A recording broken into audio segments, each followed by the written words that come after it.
I'm thinking about it. Continuing in the Garden of Emuna, we're on page 151. Disparagement. Bizionot.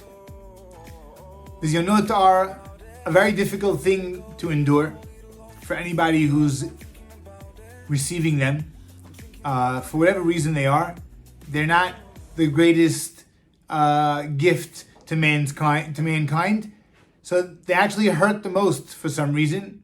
Criticism and just put downs and the like. When this happens to us, it doesn't matter where we are in our life, if it's happening in our job, if it's happening in school, if it's happening in whatever aspect it's happening in. Parent, child, a child may be embarrassing a parent, and vice versa. In any situation we're in, we have to understand that when we're being mevazeh, when we're being embarrassed and we're being insulted, we have to know that that's not this person. It's all Hashem. Again, we have to realize the understanding. It's not just an understanding. We have to really feel that it's all Hashem. En aher, ve'en od aher, ve'en od aher. When we say ve'en od aher, it just doesn't mean ve'en od aher in a God. There's en od aher. We were created in this world. It's you. You're put in this test. Your whole life is a test to see if you're going to be able to stay with Hashem and do His will. It's an unbelievable thing. We should be zochet to this because this is the epitome. It's basically going through life with your eyes open. So we're being insulted now. We have to stop and think.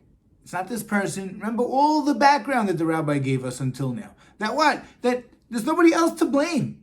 No one is there but Hashem talking to you. If it's somebody screaming at you, somebody insulting you, this is Hashem talking to you.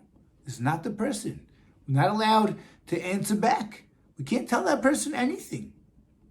You have no right to say one word to this person. Why? Because even the fact that he's embarrassing you, that's not him embarrassing you. This is Hashem bringing the embarrassment to you. And we have to understand, why is Hashem doing this? Oh, it's all for your benefit. If you only knew the golden ticket Bizionot was. What's the golden ticket? A person is embarrassed publicly and keeps quiet. It says about this person that if he blesses you, you will have tremendous yeshuot. To the point where there's been stories of people who one time went to Reb Chaim. There was a couple who went to Reb Chaim, and they said, Chaim, we don't have a baby. They said, yeah, but there's really nothing that I could do. But if you figure out how to get a bracha from a person that was just embarrassed, then you'll have a baby. That could help you. So this person got very excited. She's trying to figure out how she can make this happen. She was one time at a wedding, and another lady was just arguing with someone else at the table, and then out of nowhere, one of the ladies just outright embarrassed this person to the floor, like totally destroyed this person. And as she was sitting next to her, she said, don't answer back. She held on to her and she said, don't answer back. And she didn't answer back. And then after she gave her a bracha, 9 months later she had a baby. It's an unbelievable story. She told her after what happened, that this is what the rabbi told me. And what's the gift we're receiving? Why does the person have this power? Because it's mechaprin al avonotav. The Arizal asked his students, he said, would you like to suffer in this world? So he said, no, not really. So they said, would you want to be sick? You want to be an ani? You want to maybe have problems with your neighbors? Maybe be in galut? They answered no to all these things. No. So he answered, you know what he told them?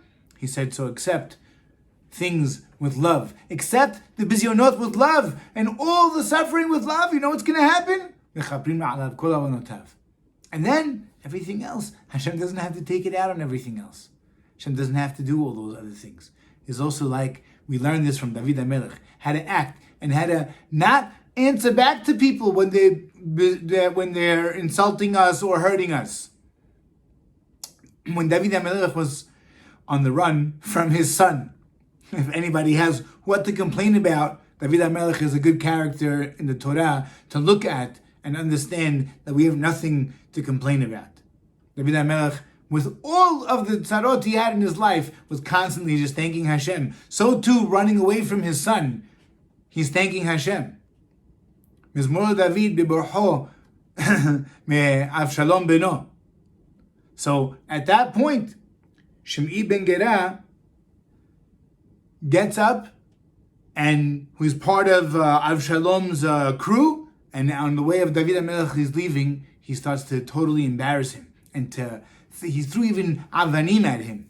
I'm not sure if in the Torah the avanim is domeh. That's how they prove that he was saying not nice things, or actually if it was emet. It's just a question I had, but it's emet avanim mamash, throwing stones. But we know that throwing words are just like throwing stones, right? They hurt just as much, and it could be that was the demyon that the Torah was making there to teach that what he was doing. And David HaMelech, in the end, said, we're not going to do anything. He had with him his Avishai, wanted to go and say, what do you mean? You're going to be Mazeh the king? How could you do such a thing? But David HaMelech said, no. Hashem brought the curse. It's not him.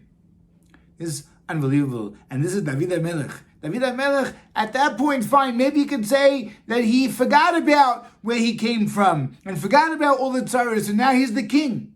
No, he never forgot about Hashem. And like we said yesterday, you run away from kavod and you do the mabaref and you say it's all Hashem, you get the malchut.